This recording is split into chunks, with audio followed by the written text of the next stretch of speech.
a show that tackles the big issues affecting the BVI and the rest of the Caribbean. Searches for answers to today's big questions and gives viewers a unique perspective on developing stories. Follow the big story with me, Kathy Richards, only on JTV.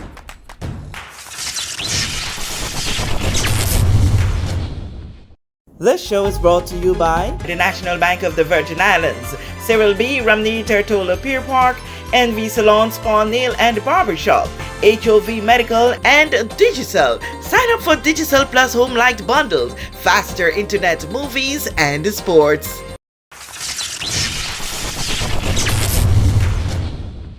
Honorable Smith, I am really grateful for you taking a bit of your time to speak with me on this very touching topic right now. This is something that persons in this territory have been waiting on for quite some time to hear whether or not this increase is really going to happen. So it's here. We would have seen the press release, and so many questions are arising. But quickly, if you can summarize for us getting to this point. Of course, Kathy, and today is a very important day for me.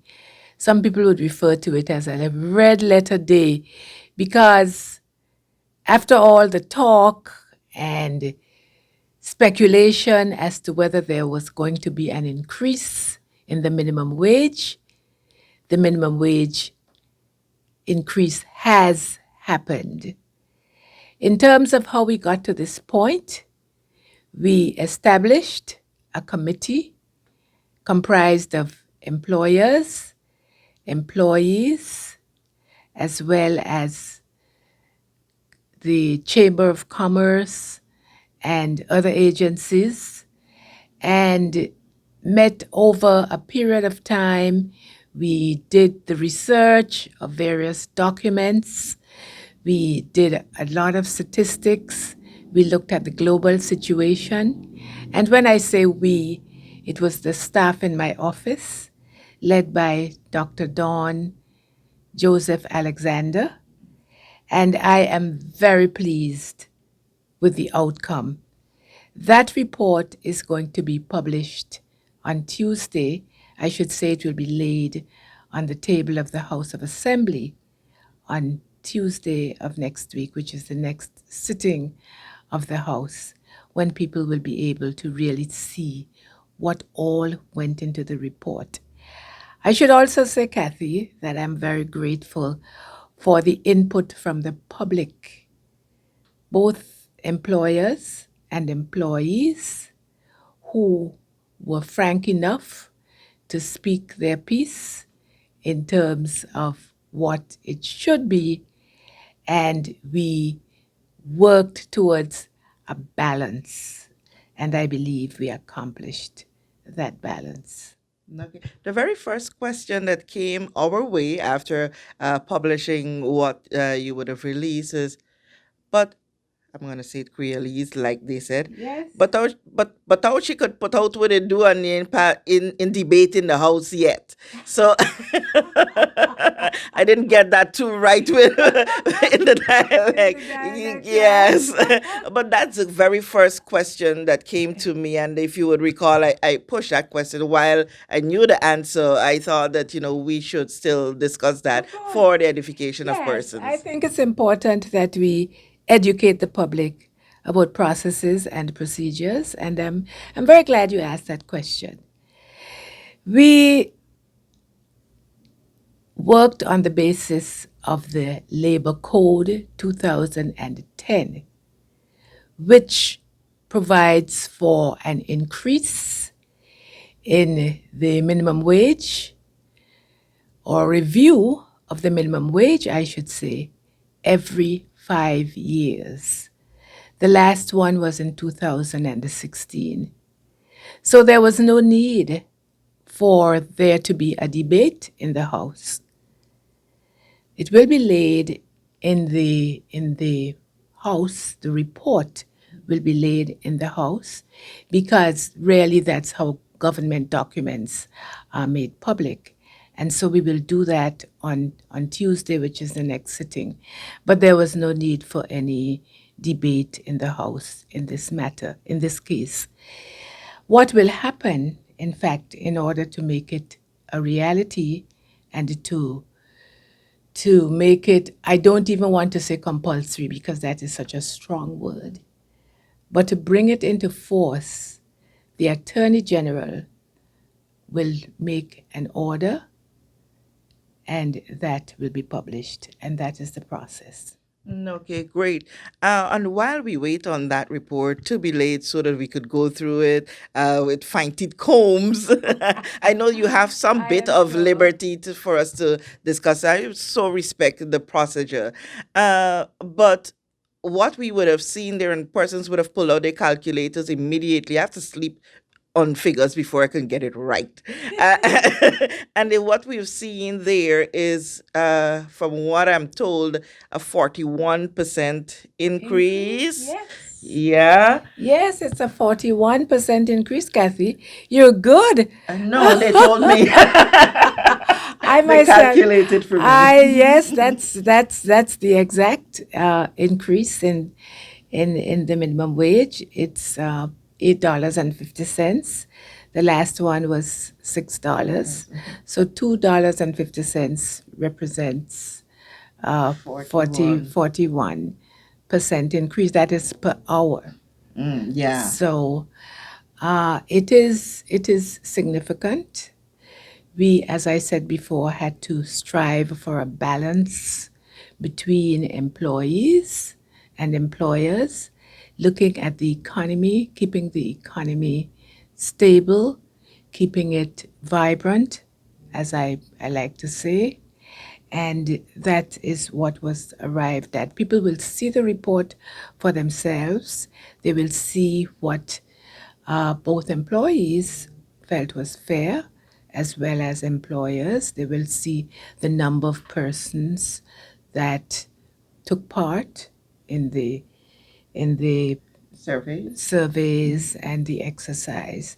And so I don't want to preempt Yes. that information, but all that information will be in the report. Okay. And one of the main objective of this interview is to educate. Uh, some employees now who would have, well, employees who would have now come November going up, seeing their salary, feeling good that they're moving from, I think, around, if there were minimum wage, they're moving from 900 to about 13 something, some 1360, yeah, 1360. my staff tells me. So it's 1360 if they're working for an 8 hours a day. But I'd like to say something, Kathy. I think that the majority of persons in the BVI are earning above the minimum wage. Okay. So it is not the majority of persons that will be impacted, but they will see an increase. Those who were at the minimum wage, they will see an increase, and those who were, say, earning $7 an hour will see an increase. But I think your question was beyond the Yes, increase. now that they would have gotten this increase, it means a few things that will come into bear that they're not so accustomed to experiencing, and that the main one would be the payment of income tax, payroll tax. With the $900, they would have been somewhere down late in the year when they would have started actually seeing deductions from their salaries. With an increase up to 13 something, now those deductions are going to be starting much earlier. Yes, and it's about $108 a month if they are earning 1360. It would be roughly that. Yes. And a portion of that would be paid by the employer. Yes, while exactly. That's right. I think 8% is paid by the employee, and the other 2% is paid by the employer. Okay, this announcement came today, July, and you would have given until November to put this in force. Why that gap? For several reasons. One, you can't just drop an increase on the public and expect them to pay. And it was a little bit unfortunate that the story went out without all of the background, including the fact that it would not take effect until November. Number one, we have to give employers, especially, fair notice, fair warning, so that they would be in a position to accommodate this increase. And then there are a number of things that the government is doing to support persons who are, what should I call them, probably below the minimum wage.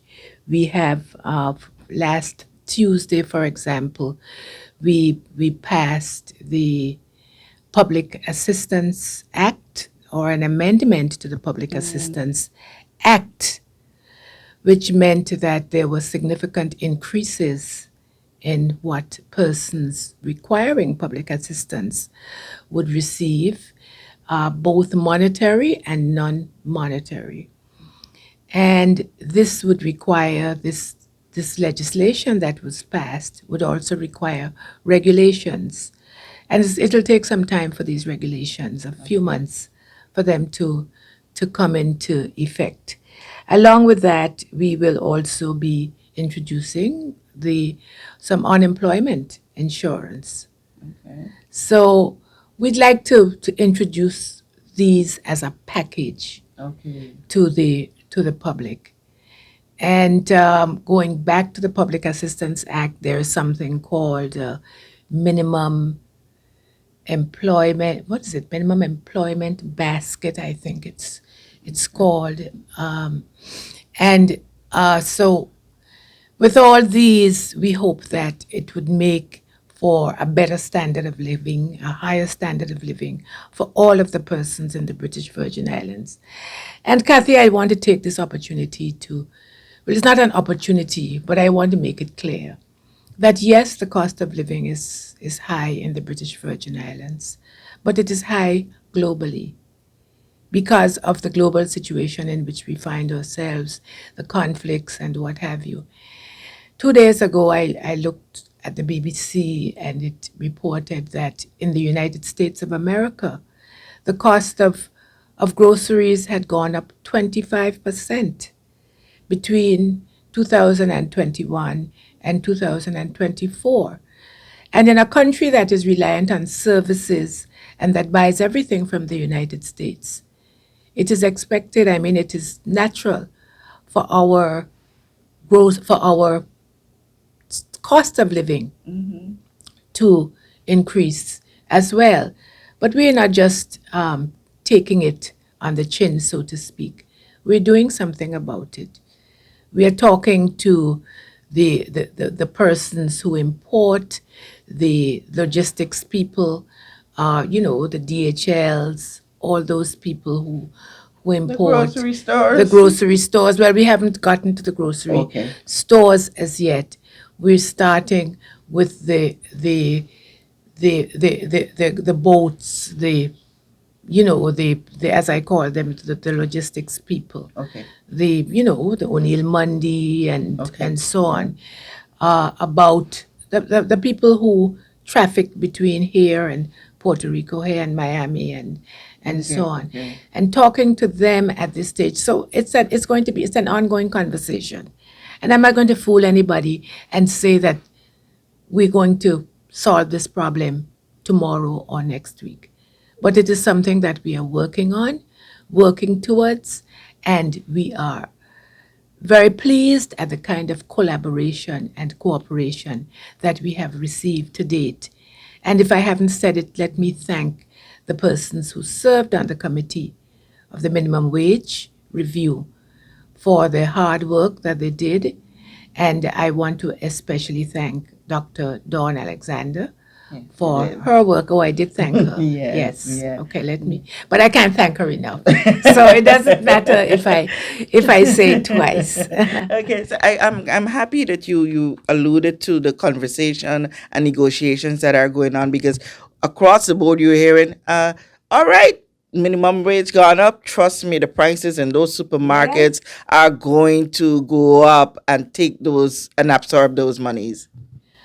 I'm hoping that the public would be reasonable.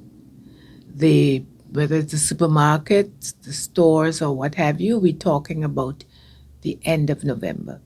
We're not talking about tomorrow. We're not talking about September. So I'm hoping that they don't just jump to an increase. And I'm also hoping that they would be reasonable in terms of this increase. Because yes, there is an increase in the cost of labor, but equally, we must make sure that in this community that the economy continues to be a strong one. We recognize that we will need some support.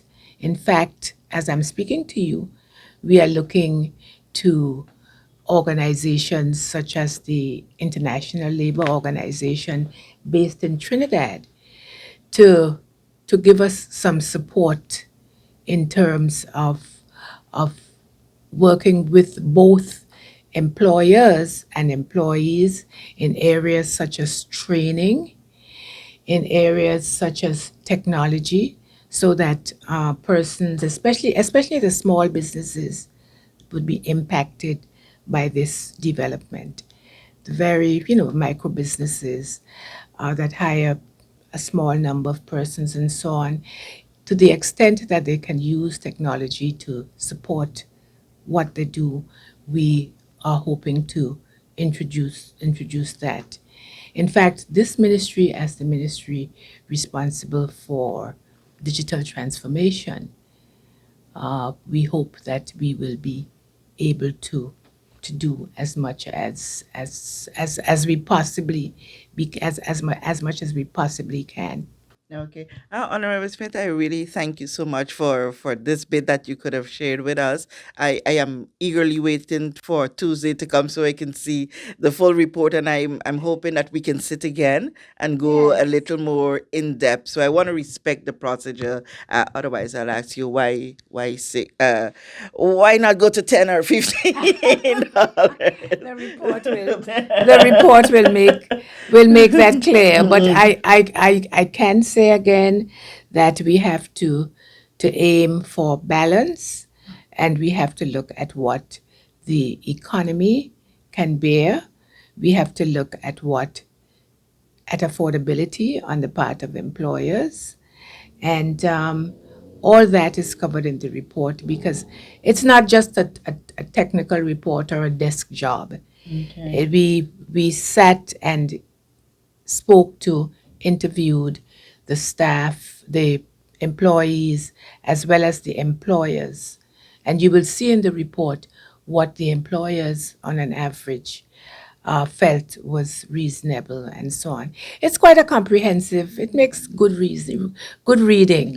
and All I know right. you will enjoy Definitely. you will enjoy reading it. And again, Kathy, I am really pleased that we have reached this day.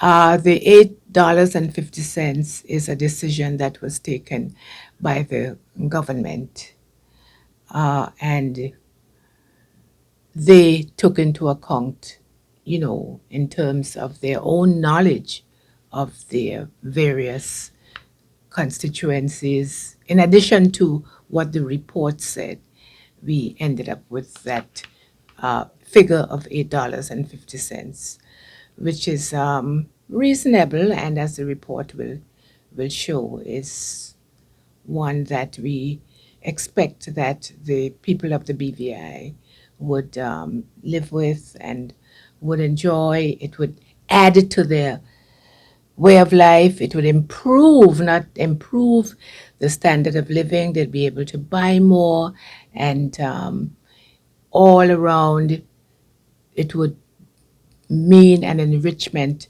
of the economy of the British Virgin Islands. All right. Well, we say no more. We wait until Tuesday, and thereafter we speak again. I really do appreciate you taking time to sit with me My today. pleasure. Thank you.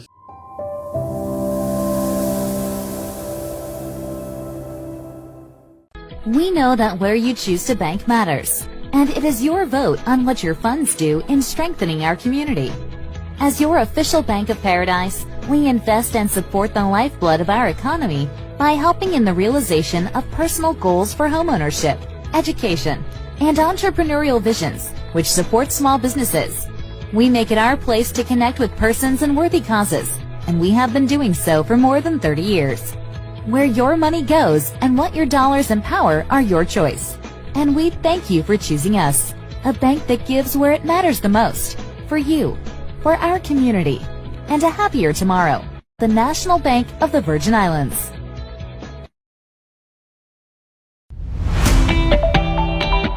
Are you searching for new home decor items that reflect the season's latest trends?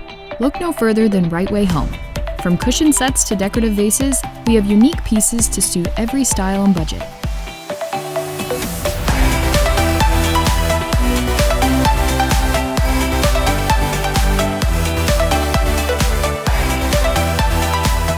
Discover your right find at the right price, only at Right Way Home and Right Way Stores.